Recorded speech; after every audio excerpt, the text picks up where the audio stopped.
नमस्कार दोस्तों, मैं हूं आपका यश भैया। इस पर्टिकुलर वीडियो में दोस्तों हम रीजनिंग एबिलिटी डिस्कस करने वाले हैं टीसीएस के पॉइंट ऑफ व्यू से।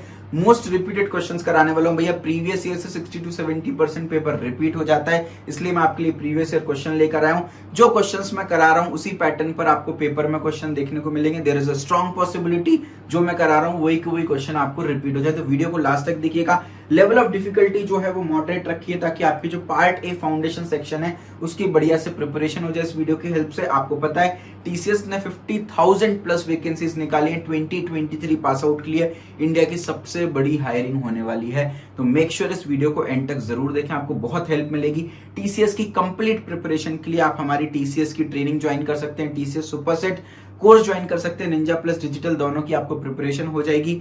वीडियो के एंड में कोर्स की कंप्लीट डिटेल दे दूंगा, डिस्क्रिप्शन में भी आपको कोर्स की डिटेल मिलेगी, आप एक बार चेक कर सकते हैं। चलिए भाई स्टार्ट करते हैं। ये पहला क्वेश्चन आपकी स्क्रीन पर है। टीसीएस में 2017 में पूछा, फिर 20 में पूछा, फिर 22 में पूछा, इसलिए मैं प्रीवियस ईयर क्वेश्चंस करा रहा हूं। देखिए भाई, लॉजिकल डिडक्शन टॉपिक से पूछा गया था, स्टेटमेंट एंड अजम्पशन पर बेस्ड था। भाई आपको एक स्टेटमेंट दे रखा है, नीचे दो अजम्पशंस दे रखे हैं भाई, इसके बाद आपको चार ऑप्शंस दे रखे हैं भाई। ये अजम्पशन 1 है, ये अजम्पशन 2 है। पहला ऑप्शन दे रखा है अजम्पशन 1 और 2 दोनों इम्प्लिसिट है। इम्प्लिसिट का मतलब होता है ट्रू, एक्सप्लिसिट का मतलब होता है फॉल्स। तो भाई 1 और 2 इम्प्लिसिट है, मतलब 1 और 2 ट्रू है। केवल 2 ट्रू है, केवल 1 ट्रू है, या 1 या 2 में से कोई एक ट्रू है। भाई आपको आइदर 1 और 2 इज इम्प्लिसिट, इस तरीके का चार ऑप्शन दे रखे हैं। हमको बताना है करेक्ट आंसर यहाँ पर क्या है। भाई एक बार स्टेटमेंट पढ़ते हैं। During an examination an invigilator said if anyone tries to copy I will cancel their exam. भाई कोई एग्जाम चल रहा होगा, उसमें इन्विजिलेटर ने बोला अगर किसी ने भी चीटिंग करने की कोशिश की मैं उनका एग्जाम कैंसिल कर दूंगा, किसी ने भी कॉपी किया तो मैं उसका एग्जाम कैंसिल कर दूंगा। अब यहाँ पर दो अजम्पशन दे रखे हैं। कुछ स्टूडेंट्स जो है वो एग्जाम के समय कॉपी करते हैं, स्टूडेंट जो है वो कॉपी नहीं करेंगे एग्जाम के समय। अब यहाँ पर आप अपनी बुद्धि चलाओगे भाई, गलत आंसर पाओगे। सीधा सीधा भाई ट्रिक है। बच्चे बोलते हैं भैया स्टेटमेंट अजम्पशन नहीं बनता क्योंकि आप दिमाग चलाते हो। दिमाग नहीं चलाना, आपके भैया ने आपको 5 रूल लिखवा रखे हैं, इससे बाहर पेपर नहीं जाएगा। सारे क्वेश्चन आपके सॉल्व हो जाने वाले हैं। लाइक कर देना वीडियो। देखिए भाई, कुछ वर्ड्स आपको दिखेंगे, every, each, none, all, only. इस तरह के वर्ड्स थोड़े से डेंजरस वर्ड होते हैं। एवरी मतलब हर व्यक्ति की बात कर रहे हैं, नन मतलब सबको एक्सक्लूड कर दिया, ऑल मतलब सबकी बात कर रहे हैं, ओनली मतलब केवल एक पर्टिकुलर चीज की बात कर रहे हैं। भाई अगर ऐसे वर्ड है ना, ये हमेशा आपको फॉल्स अजम्पशन देते हैं, एक्सप्लिसिट अजम्पशन देते हैं। ऐसे अजम्पशन इम्प्लिसिट कभी नहीं होते हैं भाई, ठीक है। कोई भी अजम्पशन जो कि स्टेटमेंट से रिलेटेड नहीं हो या स्टेटमेंट के से चिपका हुआ नहीं, चिपका हुआ का मतलब है स्टेटमेंट का ही एक अंग होना चाहिए, स्टेटमेंट से रिलेटेड होना चाहिए। अगर स्टेटमेंट से रिलेटेड नहीं है तो फॉल्स है भाई। कोई भी ऐसा अजम्पशन जो कि पास्ट या फ्यूचर की बात करे, भाई कोई भी ऐसा अजम्पशन जो कि पास्ट या फ्यूचर की बात करे भैया, वो भी फॉल्स हो जाएगा। Any assumption which goes against the statement. भाई स्टेटमेंट में कुछ बोला जा रहा है, अजम्पशन में कुछ और ही बात कर रहे हैं, या पर अपने स्टेटमेंट के अगेंस्ट जा रहे हैं, तो ऐसा अजम्पशन फॉल्स हो जाएगा। अगर आपका स्टेटमेंट जनरलाइज्ड है, किसी जनरल ऑडियंस के बारे में बात कर रहे हैं, लेकिन अजम्पशन में किसी स्पेसिफिक ऑडियंस की बात की है, या स्टेटमेंट में किसी स्पेसिफिक ऑडियंस की बात की है, अजम्पशन में जनरलाइज्ड ऑडियंस की बात की है, तो फिर ऐसे भी अजम्पशन फॉल्स हो जाते हैं। तो भाई अगर स्टेटमेंट में स्पेसिफिक है तो अजम्पशन में भी स्पेसिफिक रखो। स्टेटमेंट में जनरल लोगों की बात की है तो अजम्पशन में भी जनरल लोगों की बात आपको करनी है यहाँ पर, ठीक है। अब दोबारा से अपने क्वेश्चन को विजिट करते हैं। भाई अब यहाँ पर देखो एक और चीज, कभी भी सम वर्ड आएगा ना, तो अगर भाई every, each, none, all, only यानी जो कि ग्रेट रेंज या एक पर्टिकुलर वेरी स्पेसिफिक रेंज को कवर कर रहे हैं तो ऐसे अजम्पशन फॉल्स होते हैं। तो भाई जो सम वर्ड आएगा ये हमेशा इम्प्लिसिट या ट्रू अजम्पशन ही लीड करता है भैया, है ना। तो अगर ये वर्ड जो है क्रिटिकल है, इनसे फॉल्स अजम्पशन आता है, तो सम का मतलब है भाई हम सेफ साइड चल रहे हैं, हम कुछ लोगों की बात कर रहे हैं। तो यानी कुछ लोगों में तो कोई भी आप ट्रेड देखोगे, कोई भी आप फीचर देखोगे तो कुछ लोगों में तो पाया ही जाएगा ना। तो सम वाला जो है मोस्ट ऑफ द केसेस में ये इम्प्लिसिट होने वाला है। अब यहाँ पर बोला भाई टीचर पागल थोड़ी ना है जो बिना बात के बोलेगा कि किसी ने भी कॉपी किया तो मैं एग्जाम कैंसिल कर दूंगा। बच्चे एग्जाम में कॉपी करते होंगे तभी तो एग्जाम इन्विजिलेटर जो है ऐसी वार्निंग दे रहा है, नहीं तो क्यों देगा भाई। तो इसलिए पहला अजम्पशन तो बिल्कुल ट्रू होने वाला है, बिल्कुल इम्प्लिसिट होने वाला है। दूसरा सम वर्ड भी आ गया, तो सम में इम्प्लिसिट होने के चांसेस ऑलमोस्ट 100% रहते हैं, लेकिन सेकंड वाला गलत हो गया। अब ऐसा मत करना कि सम वर्ड देख लिया और भाई हम इम्प्लिसिट मार्क कर रहे हैं। आप बाकी रूल्स भी देखो ना भाई। देखो कॉपी की बात कर रहे हैं, चीटिंग की बात कर रहे हैं, भाई स्टेटमेंट तो स्टेटमेंट और अजम्पशन दोनों चिपके हुए हैं, एक ही बात कर रहे हैं। अलग अलग डायरेक्शन में नहीं जा रहे हैं ना। यही तो हमने रूल पढ़ा था कि assumption should be sticked to the statement, it should not go against the statement, है ना। अब तो ये वाला इम्प्लिसिट हो गया। दूसरा क्यों गलत हो गया, विल वर्ड आ गया, यानी फ्यूचर की बात की। रूल पढ़ो भैया, अगर आपने पास्ट या फ्यूचर की बात की तो फॉल्स हो गया। अब मैंने अपने दिमाग से नहीं इसको सॉल्व किया, हमने रूल्स के थ्रू सॉल्व किया। तो अगर आपने पांचों रूल ढंग से समझ लिए सारे क्वेश्चन सही करके आ जाओगे। केवल assumption 1 जो है वो इम्प्लिसिट है, इस लिहाज से ऑप्शन सी करेक्ट आंसर है। आप एक बार पूरा सॉल्यूशन भी आपके लिए लिख दिया, एक बार पढ़ लीजिएगा। सॉल्यूशन में यही बोला है कि जो स्टेटमेंट है ये वार्निंग है भाई। टीचर वार्निंग क्यों देता है, क्योंकि बच्चे कॉपी करते होंगे एग्जामिनेशन में, इसलिए वार्निंग देता है। इस लिहाज से इम्प्लिसिट 1 जो है वो ट्रू है। वार्निंग के बाद भी बच्चे सुधर जाएंगे, इसके बारे में कोई गारंटी नहीं दे सकता। फ्यूचर के बारे में कोई गारंटी नहीं दे सकता, क्योंकि सेकंड assumption आपका फ्यूचर के बारे में है, तो वो फॉल्स होने वाला है। 2 जो है वो इम्प्लिसिट नहीं होगा। चलिए भाई, मैं उम्मीद करता हूं आपको स्टेटमेंट एंड assumption में क्लैरिटी मिली होगी। एक और लॉजिकल डिडक्शन का क्वेश्चन करते हैं भाई। टीसीएस में 2020 में पूछा था, 21 में फिर से पूछ ले। बार बार बोल रहा हूं, प्रीवियस ईयर क्वेश्चन सॉल्व करके जाना है, बहुत इंपॉर्टेंट है भाई। देखिए अब यहां पर समझिए, स्टेटमेंट एंड कंक्लूजन की यहां पर बात की गई है भाई। आपसे अब यहाँ पर स्टेटमेंट assumption और स्टेटमेंट एंड कंक्लूजन में क्या डिफरेंस होता है मैं समझाता हूँ। देखो स्टेटमेंट एंड assumption का मतलब क्या है, जैसे अभी पिछला केस हमने देखा था कि यार स्टूडेंट चीट करते हैं, ये हमने assumption कर लिया क्योंकि हमने जनरल ट्रेंड देखा हुआ था। लेकिन कंक्लूजन की बात करेंगे तो हम अपनी जनरल नॉलेज को साइड में रख देंगे भाई। हम केवल और केवल जो स्टेटमेंट में गिवन है उसको सच मानते हुए सॉल्व करेंगे। तो assumption में हम एक स्कोप ऑफ दिमाग हम अपना यूज कर भी सकते हैं, थोड़ा सा लगा सकते हैं। लेकिन जब स्टेटमेंट एंड कंक्लूजन की बात है तो खुद के लॉजिक को बिल्कुल साइड में रख देना होता है भाई, और जो स्टेटमेंट में गिवन है उसको सत्य मानते हुए कंक्लूजन ड्राइव करना होता है। एक बात और, आप बोलोगे भैया आप इतना एकदम स्लो या इतना डिटेल में क्यों पढ़ा रहे हो। भैया देखो डिटेल में पढ़ाना बहुत इंपॉर्टेंट है, क्योंकि जरूरी नहीं है कि सेम टू सेम क्वेश्चंस आए, लेकिन अगर आप मेरी अप्रोच सीख पा रहे हो क्वेश्चन को करने की, कॉन्सेप्ट क्लियर कर पा रहे हो, तो एग्जाम आपका जल्दी क्लियर हो जाएगा भाई, है ना, जरूर से क्लियर हो जाएगा। इनफैक्ट अब देखो स्टेटमेंट दे रखा है, कंक्लूजन दे रखा है, वही 4 ऑप्शन दे रखे हैं भाई। केवल कंक्लूजन 1 फॉलो होगा, केवल कंक्लूजन 2 फॉलो होगा, सी बोल रहा है दोनों कंक्लूजन फॉलो होंगे, बी बोल रहा है ना तो 1 फॉलो होगा ना 2 फॉलो होगा भाई। तो अब अपन को बताना है एबीसीडी में से क्या सही है भाई। स्टेटमेंट पढ़ते हैं, quit smoking and drinking in just 5 days। An advertisement, भाई एक एडवर्टाइजमेंट लिखी होगी न्यूज़पेपर में कहीं तो भी कि भैया स्मोकिंग एंड ड्रिंकिंग को आप केवल 5 दिन में क्विट कर सकते हैं, हमारे पास इलाज है, ऐसा कहीं तो लिखा होगा भाई। अब कंक्लूजन पढ़ते हैं, पहले कंक्लूजन पे फोकस करते हैं भाई।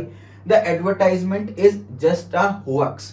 होअक्स का मतलब क्या होता है भाई, कोई चीज आपने बड़ा चढ़ा के बोल दी है ना, लेकिन हो सकता है वो चीज सच ना हो। लंबी लंबी फेंक देना भाई, हो सकता है वो चीज सच ना हो, दिखने में सच लग रही है लेकिन हो सकता है वो सच ना हो यहाँ पर। तो भाई यहाँ पर आप केवल एडवर्टाइजमेंट देख करके ये कैसे प्रूफ कर सकते हो कि भाई ये चीज होएक्स है, मतलब लंबी लंबी दे रखी है, ये चीज पॉसिबल ही नहीं है भाई।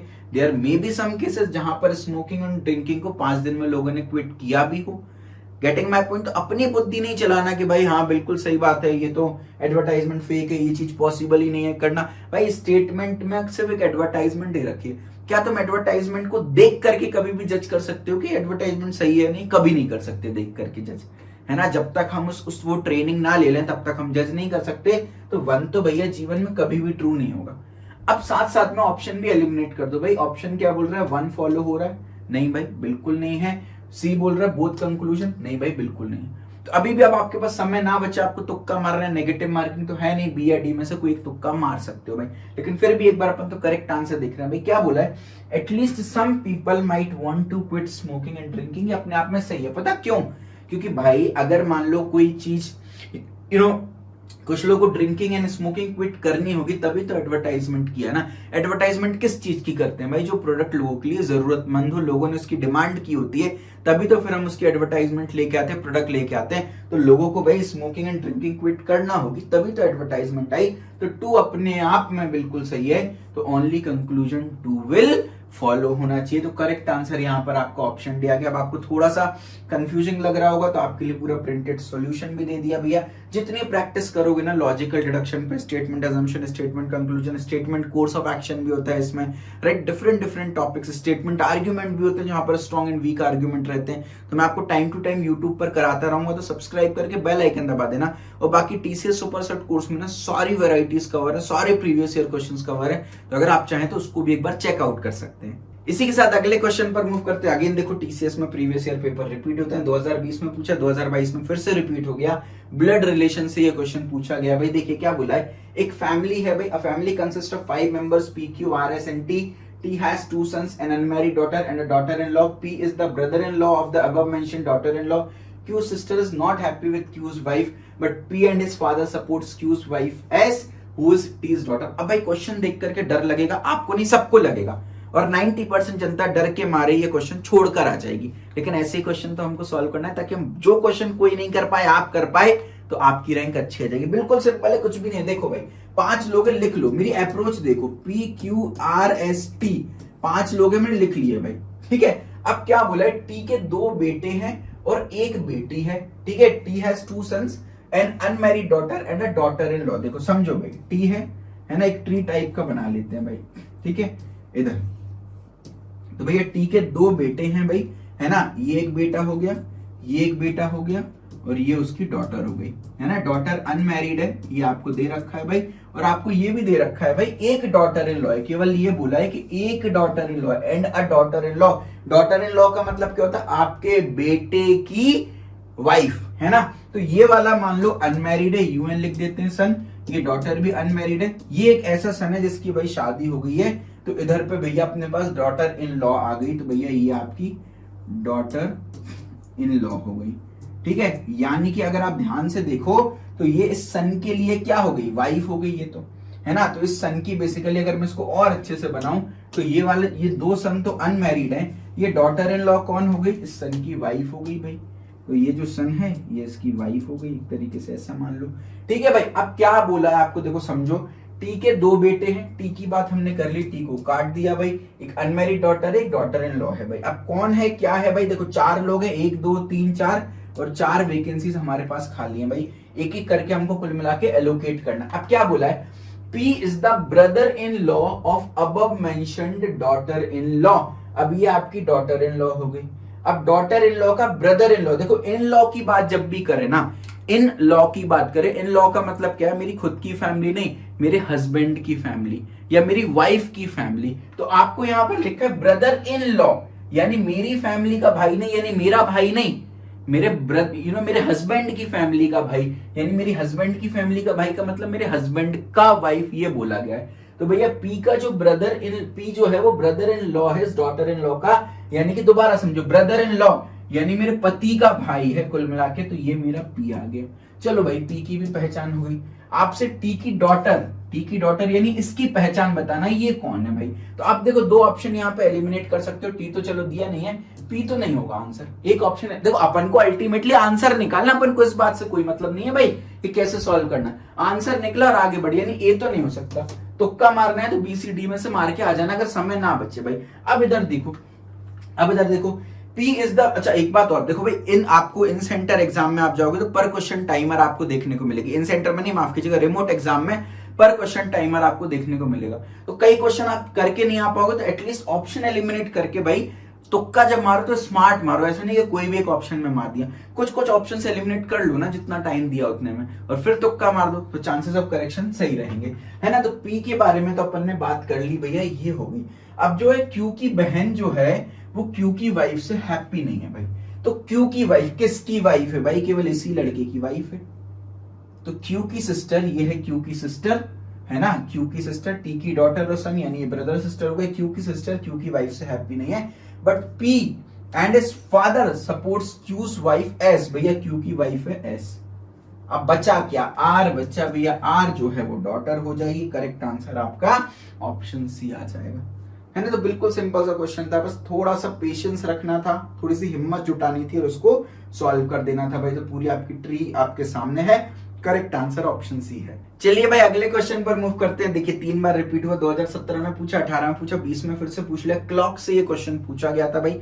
देखिए इस क्वेश्चन को मैं बाद में सॉल्व कराऊंगा, आपको एक बहुत बढ़िया चीज बताता हूँ, देखिएगा भाई, है ना। समझिए यहाँ पर देखो भाई, आपका जो क्लॉक होता है एनालॉग क्लॉक, वो टोटल सर्कल है, 360 डिग्री का सर्कल है भाई, है ना। अब एक घंटे में ये पूरी की पूरी जो क्लॉक है एक बार घूम जाती है। 1 घंटे में होते हैं 60 मिनट, तो 60 मिनट में अगर मैं मिनट हैंड की बात करूं, ध्यान से समझना भाई, मिनट हैंड की बात करूं, यानी जो मिनट वाला लंबा वाला कांटा होता है, 1 घंटे में वापस 12 से 12 पे आ जाता है, यानी 1 घंटे यानी कि 60 मिनट में वो 360 डिग्री घूम जाता है। मानते हैं कि नहीं मानते आप मेरी बात को भाई? बिल्कुल मानते हैं। तो 1 मिनट में कितना रोटेट होता होगा? 360 डिवाइडेड बाय 60 यानी कि 6 डिग्री रोटेट होता होगा 1 मिनट में। कौन सा? मिनट हैंड, बड़ा वाला कांटा 1 मिनट में 6 डिग्री घूम जाता है भाई। अच्छा, आवर हैंड की बात कर लेते हैं भाई। आवर हैंड को ध्यान से अगर आप देखो एक घड़ी में 360 डिग्री होती है ना, पूरा एक चक्कर 360 डिग्री का होता है, और ये 12 घंटे में बटे होते हैं, है ना, 12 सेक्टर्स में ये बटे होते हैं। तो अगर मैं 12 से डिवाइड करूं तो एक सेक्टर 30 डिग्री का होता है, यानी यहां से लेके यहां तक 12 से लेके 1 के बीच में ये एंगल 30 डिग्री, 1 से 2 के बीच में फिर ये एंगल 30 डिग्री, तो ये 30 डिग्री के एंगल बन जाते हैं अपने टोटल। तो भाई 30 डिग्री यानी 1 घंटे की अगर मैं बात करूं, 1 आवर की मैं अगर बात करूं, 1 घंटे की अगर मैं बात करूं, ध्यान से देखना, 1 घंटे में आवर एंड कितना भाई? 12 से 1 पे ही आ पाएगा, यानी 1 घंटे में 30 डिग्री आवर एंड आपका घूम पाएगा। मानते कि नहीं मानते भाई? तो मिनट हैंड 1 घंटे में 360 डिग्री पूरा घूम जाता है, आवर एंड केवल 30 डिग्री, इसलिए तो बोलते हैं छोटा वाला कांटा धीरे चल रहा है। 1 घंटे का मतलब क्या हो गया? 60 मिनट में आपका 30 डिग्री घूम रहा है, तो 1 मिनट में कितना घूम जाएगा? 30/60 डिग्री, यानी कि 1/2 डिग्री। Getting my point? यानी कि आप मान सकते हो 0.5 डिग्री। अच्छा, अब एक चीज यहां पर समझो, 1 मिनट में आपका आवर हैंड जो है वो 0.5 डिग्री घूम रहा है, और 1 मिनट में आपका मिनट हैंड 6 डिग्री घूम रहा है। तो इन दोनों के बीच में कितना डिफरेंस क्रिएट हो गया? आपका हो गया 6 माइनस 0.5 डिग्री, यानी कि आपका 5.5 डिग्री का डिफरेंस जो है वो क्रिएट हो गया 1 घंटे में। 5.5 को मैं क्या लिख सकता हूं? 11/2 डिग्री का डिफरेंस जो है वो आपका 1 मिनट में हो रहा है। अब यहां पर ध्यान से समझना, आपको मजा आ जाएगा। 1 मिनट में 11/2 डिग्री का डिफरेंस क्रिएट हो रहा है, तो 2/11 मिनट में 1 डिग्री का डिफरेंस क्रिएट हो जाएगा, यानी हर 2/11 मिनट में आवर हैंड और मिनट हैंड में 1 डिग्री का अंतर आ जाता है। अब मैं आपसे पूछूं, हर कितने मिनट बाद घड़ी का छोटा और बड़ा कांटा ओवरलैप कर जाएगा या दोनों मिल जाएंगे? आफ्टर हाउ मेनी मिनट्स और after how many hours the our and the minute hand coincide? ये बहुत पॉपुलर क्लॉक का क्वेश्चन है भाई, लोग रट लेते हैं। मैं आज आपको प्रूफ करके दिखाऊंगा भाई। 2/11 मिनट में 1 डिग्री का डिफरेंस क्रिएट हो रहा है, 1 डिग्री का गैप क्रिएट हो रहा है। अगर मैं इस गैप को बढ़ा के पूरा 360 डिग्री का कर दूं, समझो जरा, अभी इन दोनों के बीच में 1 डिग्री का गैप क्रिएट हो रहा है। अगर मैं इस गैप को पूरा 360 डिग्री कर दूं तो आवर और मिनट हैंड कोइंसाइड हो जाएंगे। कर दो ना भाई, 1 डिग्री मतलब 2/11 मिनट, 2/11 मिनट में 1 डिग्री का गैप क्रिएट हो रहा है, तो 360 डिग्री का गैप कितने मिनट में क्रिएट हो जाएगा? 2/11 इंटू 360 मिनट में। अब 360 का डबल कर दो, हो गया 720/11 मिनट में।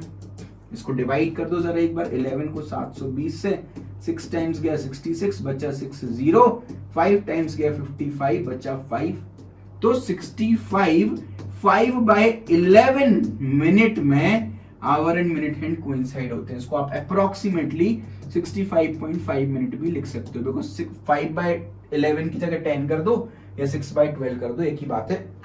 ये लगभग हर 65.5 मिनट के बाद आवर एंड मिनट हैंड जो है वो कोइंसाइड होगा, यानी 65 5/11 मिनट के बाद our and minute hand coincide होता है। हर 65 5/11 मिनट के बाद ऐसा होता है। अब ये चीज हम रट लेते हैं। अब आपको एक बार समझ में आ गई होगी इसको कैसे प्रूफ करना है।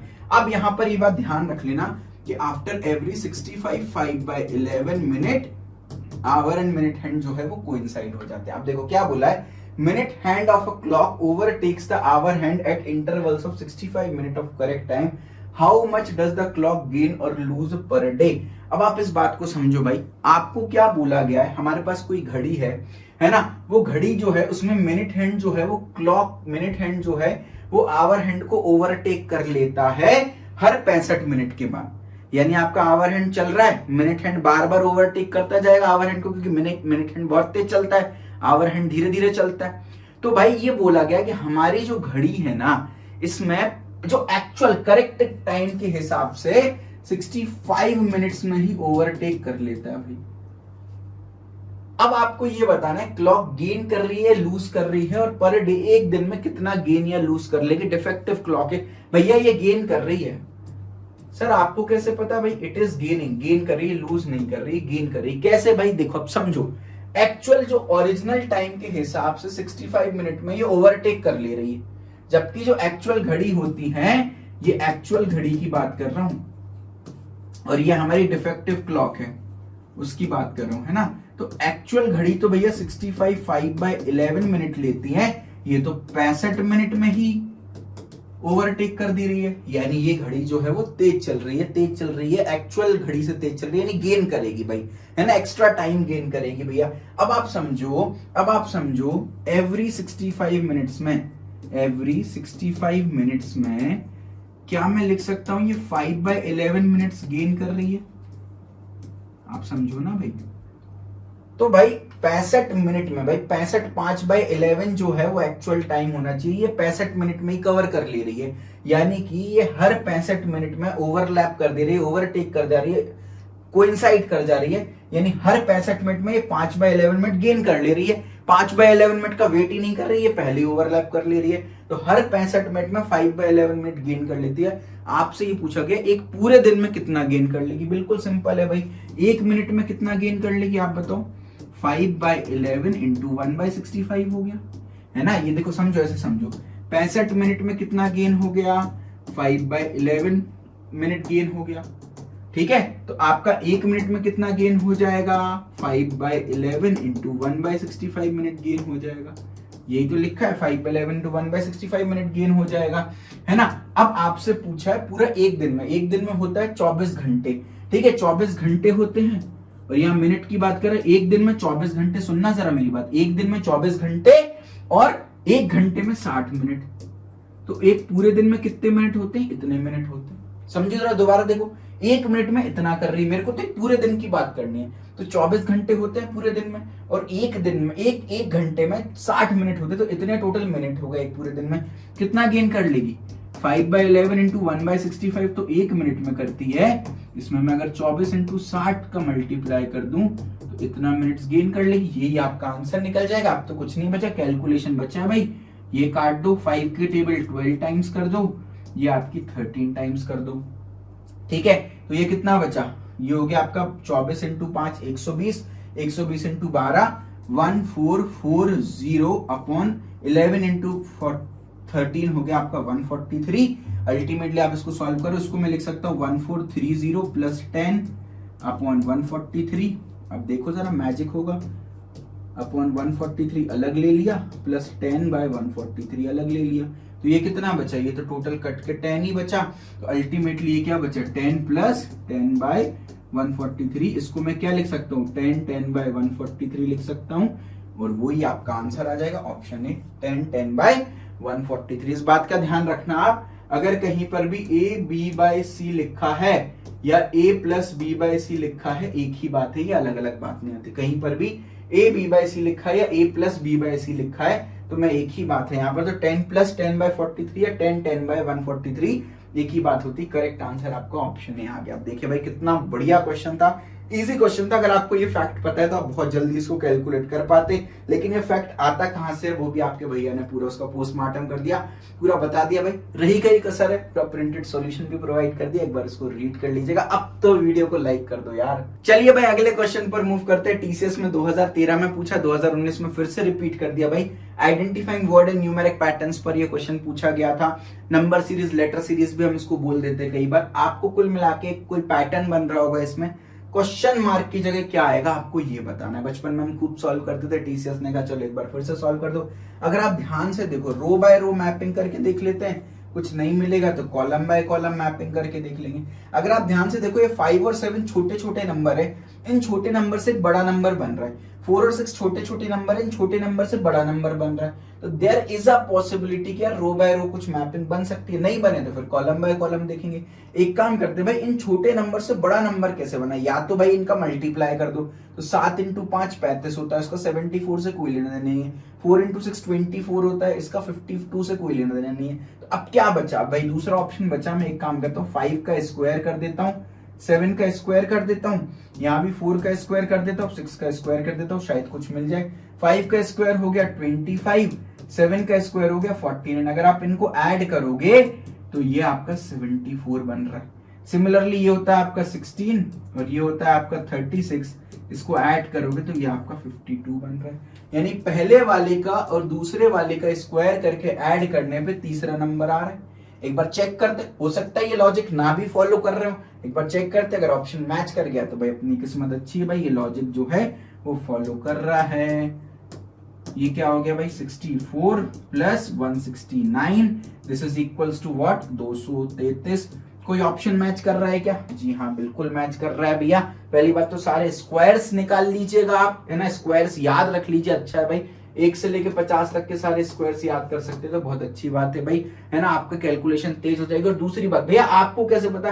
भाई ये बहुत पॉपुलर पैटर्न है, कई बार पूछा जाता है इस टाइप का कि पहले 2 का स्क्वायर करके सम कर दो तो तीसरा नंबर निकल के आ जाएगा। तो कोई रॉकेट साइंस नहीं है, जितनी आप प्रैक्टिस कर सकते हो यार बेटा उतना अच्छा है। तो प्रैक्टिस प्रैक्टिस प्रैक्टिस, है ना। प्रिंटेड सॉल्यूशन आपको मिलेगा। अगला सवाल भी भाई देखिए, identify word and numeric pattern पर है, टीसीएस में 2016 में पूछा, 19 में फिर से रिपीट कर दिया भाई। एक बार जल्दी से मैं आपको हिंट देता हूँ, ये क्वेश्चन आपको सॉल्व करना, आपके लिए होमवर्क है भाई। 32 है, 46 है, यहाँ डैश आया, यहाँ 95 आया। अगर आप ध्यान से ऑब्जर्व करो तो इन दोनों के बीच में 7 का डिफरेंस आ रहा है, इन दोनों के बीच में 14 का डिफरेंस आ रहा है। अगर मैं कोई ऐसा नंबर लूं कि ये डिफरेंस 21 का बन जाए और ये डिफरेंस 28 का बन जाए तो ये ऊपर पूरी 7 की टेबल आ जाएगी। 7 1 जा 7 2 जा 14 21 28। या मैं डबल डिफरेंस करूंगा तो डबल डिफरेंस मेरा देखो 7 का बन रहा है हमेशा।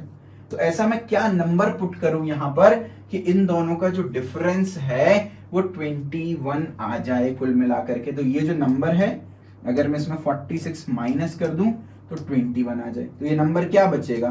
21 प्लस 46 बचेगा। भाई क्या आंसर आ रहा है आप मुझे जल्दी से कमेंट बॉक्स में बता दीजिएगा, ये आपका विद्यार्थी कर्तव्य है। चलिए, आप वीडियो के एंड तक पहुंचे, मतलब आप सीरियस एस्पिरेंट्स हो भाई, बहुत हाई प्रोबेबिलिटी कि आपका टीसीएस में प्लेसमेंट हो सकता है। अच्छे से प्रिपरेशन करो। कंप्लीट प्रिपरेशन के लिए यूट्यूब पर तो मैं वीडियोस अपलोड करता ही रहूंगा।